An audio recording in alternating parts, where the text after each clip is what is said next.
Hi everybody, it's Monday, we're in April now, April 1st, so first review of the month, and it's going to be a book review. David Sodergren, Dead Girl Blues. So this was sent to me by my good buddy Gary, and I think he sent it for, I don't know what he sent it for. I thought it was maybe my birthday or Christmas. I can't remember. Anyway, he sent it to me, and this is a weird one, just because a lot of the last couple of books I read weren't that great. Hard as Nails, it was good, but it just wasn't what I wanted to read. Like I was reading, I got it right here. Like I was reading Richard Lehman's The Woods Are Dark, and I love this. I just want more like, crazy killers in the woods, monsters, just insanity like that. And this is just, let me read the back of it. When a young woman dies in Willow Zulawski's arms, it sets in motion a chain of events that will push her to the brink of madness. A mysterious video is the only clue, but as Willow digs deeper into the murky world of snuff movies, those closest to her start turning up dead. Someone out there will stop at nothing to silence her. After all, when killing is business, what's one more dead body? Part noir mystery, part violent slasher, Dead Girl Blues is the latest twisted shocker from David Sodergren, author of The Forgotten Island and Night Shoot. So yeah, again, not really what I was looking for, but when I started it, I don't know, I read it, basically I started it Friday and I finished it today. And I didn't even read it that much yesterday. I read a little bit, or maybe it was Saturday, I didn't read that much. I guess actually I did. Maybe Friday I didn't read that much, but I started it Friday and I finished it today, and it's very, like I've already told people, it's a very simple story, but it just moves so quickly. There's action, killing, murder, slashing. Once it seemed like nothing was going, like it never got tedious or boring, but once things started to lull, we got a gruesome killing. And actually it was the second kill, like really, I think maybe that's when I was like, man, this is pretty good. I'll describe it like this girl's climbing a fence with the spikes, and she falls, and the spike goes through right here, up into her mouth, and then the killer just smashes her head open, and I was like, oh.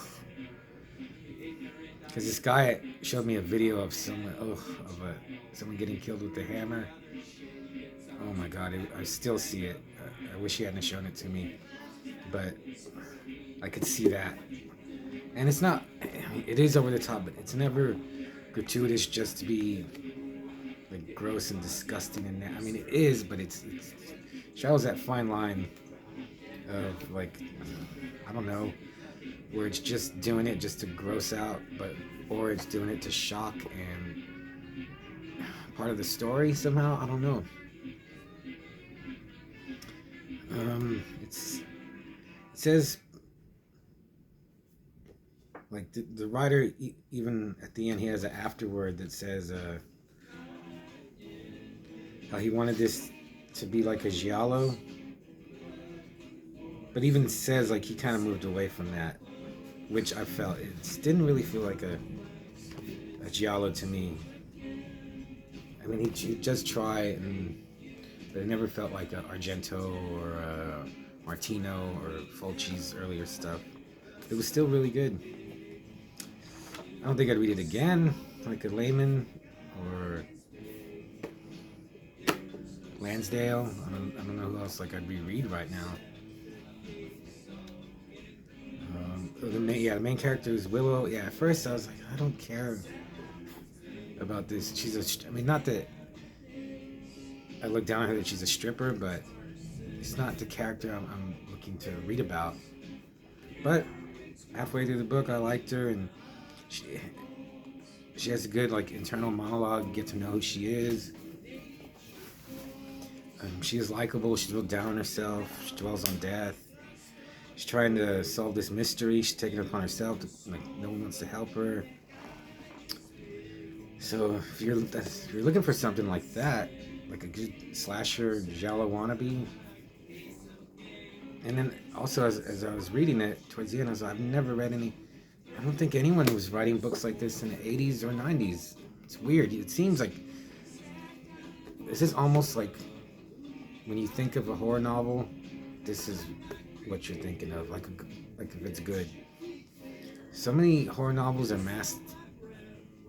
So many books are masked as horror novel, but they're like dramas or tragic love stories or sci-fi or just something else. And at least David Sodergren, Dead Girl Blues, delivers on the horror end. Maybe look into his other books. He has Forgotten Island and Night Shoot, which actually sound more interesting than Dead Girl Blues. I have so many books I can't be buying anymore. I do want to get John Coyne's Hunting Season, even though I read a John Coyne book and I did not like it. Hunting Season sounds good. I want to give it a try. But Dead Girl Blues, it's only 262 pages. Yeah. So I'll give it a 3.5 out of 5 Madison's of Fate. Because good old David's, he's really trying. Seems like he's having fun. And he just wants to write a good, solid horror novel. And then there's a Paperbacks and Pugs. I guess that's his publishing. That's cool. I mean, he loves his pug.